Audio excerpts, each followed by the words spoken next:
I heard the metal scream before anybody else did, you know? It's a sound you don't forget, a kind of deep, guttural groan. Steel twisting under torque, old hinges giving up as my logging truck's tires dug in. That whole overbuilt gate ahead of me, trembling like it could sense its days were numbered. The guards were yelling. One of them waving his arms like maybe he could stop 20 tons of diesel and old-fashioned stubbornness. Too late for that. That was the morning I stopped being just Harold Thompson's boy coming home for a weekend. After that, I was the guy who took down an entire HOA with a truck in a little righteous fury. But hey, let me back up a sec. Just 2 hours earlier, all I wanted was to surprise my old man with a bed full of lumber for the barn and maybe a peaceful Saturday, fixing up some fences. Just some father and son time, nothing fancy. The road out there was the same one I'd driven since I was a kid. Sun was coming up pink and gold over those endless fields. Sky smelled like wet dirt and pine tar, the kind of scent that says, welcome home. My truck, she hummed along just fine, loyal as a hound dog, until I rolled up on something new, a gate. Not some rickety cattle gate, but a fortress of welded steel, cameras everywhere, and 2 security guys in matching navy polos. HLA security stitched across their chests like they were guarding Fort Knox. So I slowed down, rolled the window down, and gave him my best friendly smile. Morning, fellas. Here to see my dad, Harold Thompson, lives just past that ridge. The younger one squints, probably wondering how much mud I was dragging in. No commercial vehicles in the community, sir. This is private road. HOA rules. I stared at him, waiting for the punchline. I mean, this is the same stretch of gravel my dad carved out with his tractor in the 70s. When did it turn into a community? The older guard leans in, all serious. There has now been a few years. Rules apply to everyone, especially vehicles like yours. The aesthetic, he says, like we're preserving a museum, not a farm. I'm not delivering, just visiting. I'm family, I say. Still doesn't matter. Need clearance from the president. Mrs. Kensington. I look down the road, see the farmhouse just past the trees. Probably my dad's out there sipping his coffee, totally unaware 2 guys with badges are blocking his own son from coming home. All right, call her, I say. Few minutes later, a silver Lexus rolls up, gliding to a stop like it can't stand to touch the gravel.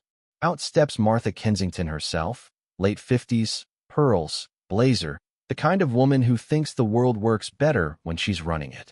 She sizes me up like I'm an oil stain on her fancy carpet. You must be the one causing a scene, she says. This is private property. I keep my voice calm. Ma'am, this is my father's road, leads to his farm. She snaps right back. Correction. He owns the land beyond the gate. The gate and this road belong to the community. Your truck isn't up to our standards.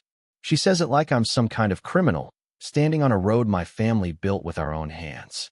So my dad can't have visitors? I push. He can, just not in that truck. She smiles, fake as can be. Her guards laugh, mutter something about redneck parade floats. Patience, I'll admit, is not my strong suit. This is a logging truck, not a tank. I use it for work. Still doesn't matter. HOA bylaws restrict oversized vehicles. You'll need to park off-site and walk. Walk? With a bed of 2,000 pounds of lumber? Sure, if you'll lend me your Lexus. She's not amused. Turn around, or we'll have to call law enforcement. Great idea, I say, and I call the county sheriff right in front of her. 10 minutes later, Deputy Harris rolls up, a tall guy in aviators, recognizes me right off. Morning, Eli. What's the problem? I point at the gate. Apparently, I'm not allowed to visit my dad unless I shrink my truck. He sighs, turns to Martha, and says, County maps still show this is Thompson property up to the boundary. Your HOA roads start 200 yards west. She argues, says their map is updated, says they've maintained the road. Doesn't mean you own it, Harris tells her. You can't restrict private owners or their guests. That's overreach. Martha's not giving up, but Harris shrugs. Legally, you can pass, Eli. But keep your cool. They like to sue when they lose. I nod, grateful. But Martha? She steps in front of the gate. If you move, we'll report you for property damage. I cut the engine. Not about to run her over, even if she's practically begging for it.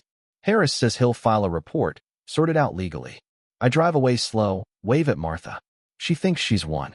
She doesn't know the kind of people who grew up on logging farms. Wood bends before it breaks, and folks like her, they snap fast. That night, I parked my truck by the creek, right by the old boundary marker. I pulled up the GPS, matched it to county records. That gate, built 58 feet inside our property line. I smiled, didn't need to argue, just needed to show up again. And when morning came, with the sun slicing through the fog, that gate was about to learn what happens when arrogance meets diesel. My dad was up early, smell of coffee, bacon in the air.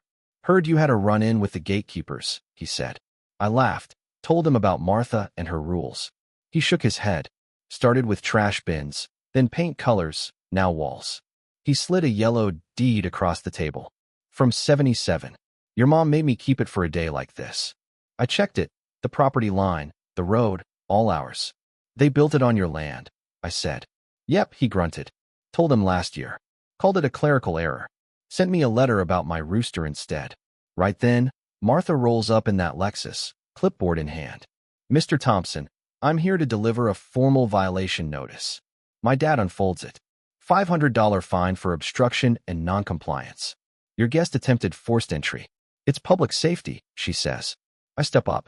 You built a metal barricade on private land. That's not safety, that's trespass.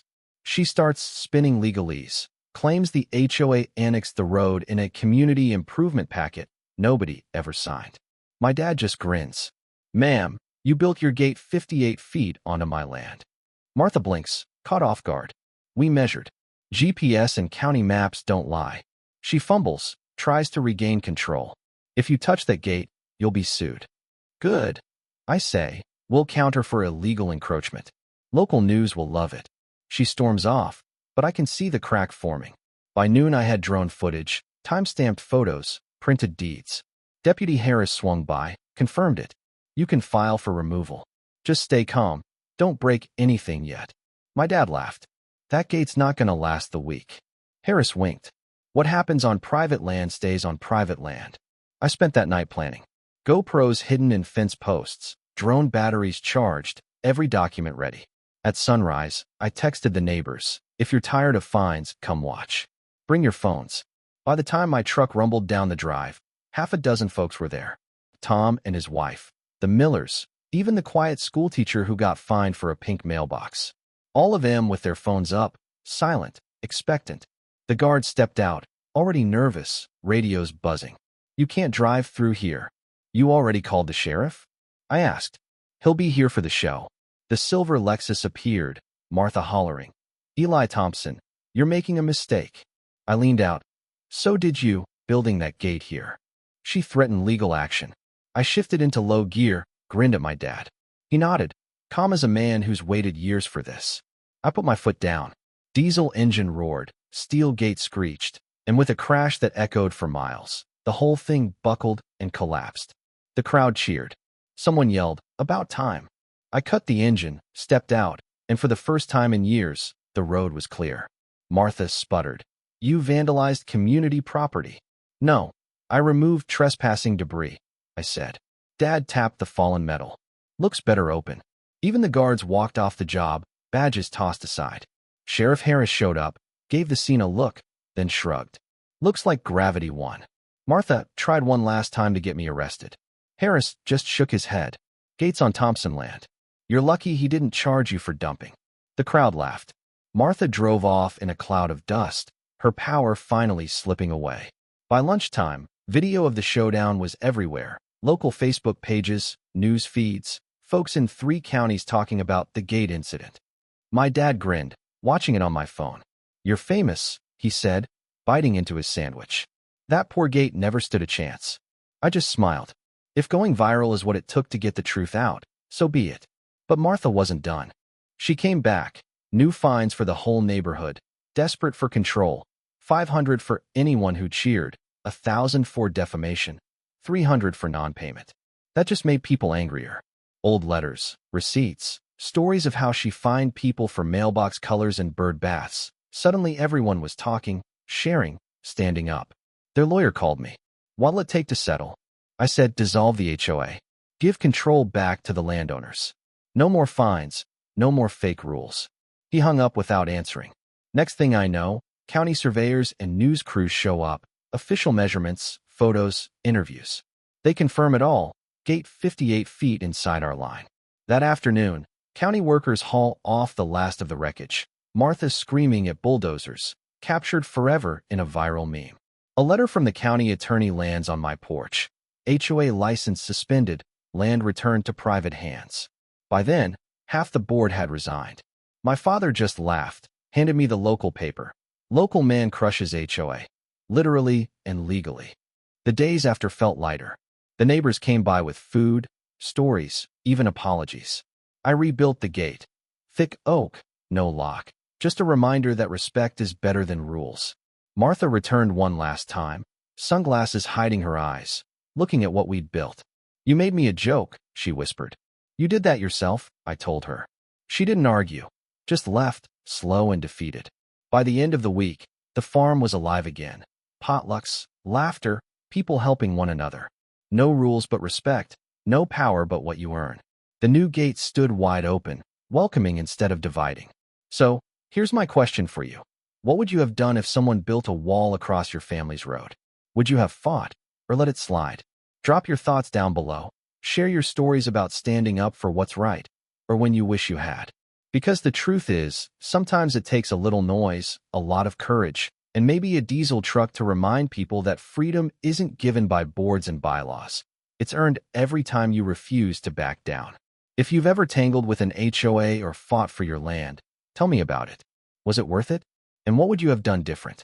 Let's talk about justice, about pride, about drawing a line, and what happens when you finally decide enough is enough.